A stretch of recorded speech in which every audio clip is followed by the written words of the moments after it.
एक बार एक नौजवान लड़का बौद्ध भिक्षु से पूछता है, मुनिवर, होश क्या है और जागरूकता क्या है और हम इसे अपने जीवन में कैसे ला सकते हैं। वो बौद्ध भिक्षु उस लड़के से कहते हैं, मैं तुम्हें एक छोटी सी घटना के बारे में बताता हूँ।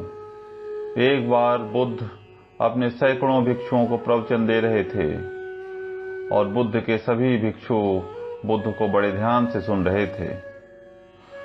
लेकिन बुद्ध के बिल्कुल सामने वाली पंक्ति में सबसे आगे बैठा हुआ भिक्षु बुद्ध को सुनने के दौरान अपने पैर का अंगूठा हिला रहा था। जैसे ही बुद्ध की नजर उस भिक्षु पर पड़ती है तो बुद्ध बोलते बोलते अचानक चुप हो जाते हैं। बुद्ध का इस तरह से अचानक चुप हो जाना वहां उपस्थित लोगों को चौंकाता है। जो भिक्षु अपने पैर का अंगूठा हिला रहा था, बुद्ध उससे पूछते हैं कि तुम्हारे पैर का अंगूठा क्यों हिल रहा है।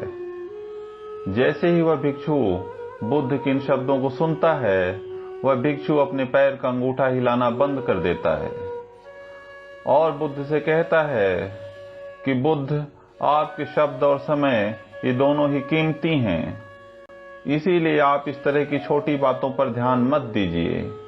और वैसे भी मैं आपको सुन तो रहा था, तो इससे अंतर क्या पड़ता है कि मेरे पैर का अंगूठा हिल रहा था या नहीं। तो बुद्ध उस भिक्षु से पूछते हैं कि क्या तुम अपने पैर का अंगूठा जानबूझकर हिला रहे थे। वह भिक्षु बुद्ध से कहता है कि नहीं बुद्ध, मुझे तो पता ही नहीं, अब पता चला।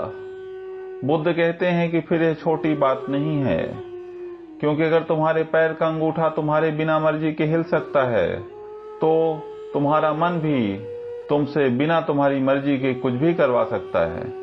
और यही कारण है कि व्यक्ति ऐसे ऐसे पाप कर देता है कि जिन्हें करने के बारे में वो व्यक्ति सोच भी नहीं सकता था। उसके बाद वह भिक्षु बुद्ध से कहता है कि बुद्ध, मुझे क्षमा कीजिए, और जिसे मैं छोटी समस्या समझ रहा था, यह तो बहुत बड़ी समस्या है। कृपा कर मुझे बताइए कि इस बड़ी समस्या से छुटकारा कैसे पाएं। बुद्ध कहते हैं, होश के द्वारा और जागरूकता के द्वारा। वह भिक्षु बुद्ध से पूछता है कि होश क्या है। बुद्ध कहते हैं कि होश का अर्थ है जाग कर देख लेना। क्या तुमने यह ध्यान नहीं दिया कि तुम्हारे पैर का अंगूठा हिल रहा था, लेकिन जैसे ही तुम्हारा ध्यान उस पर गया, वह हिलना बंद हो गया।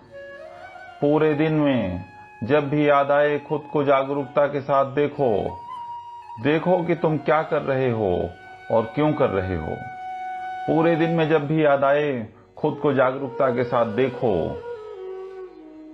देखो कि तुम क्या कर रहे हो और क्यों कर रहे हो। तुम्हें बेहोशी में जीने की आदत है, इसीलिए तुम बार बार होश खो दोगे, लेकिन तुम्हें बार बार अपने होश को वापस लाना है। धीरे धीरे तुम पाओगे कि तुम्हारे अंदर एक ऐसा जागरण पैदा हो रहा है जिसे बेहोशी में बदलने का कोई उपाय नहीं है।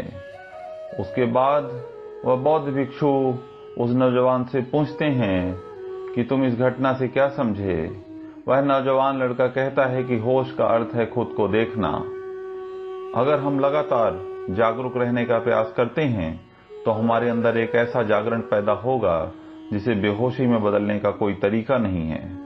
फिर वह बौद्ध भिक्षु उस लड़के से कहते हैं कि शुरुआत में जबरदस्ती जागरूक रहो और बाद में जागरूकता तुम्हारा स्वभाव बन जाएगा। थैंक यू दोस्तों।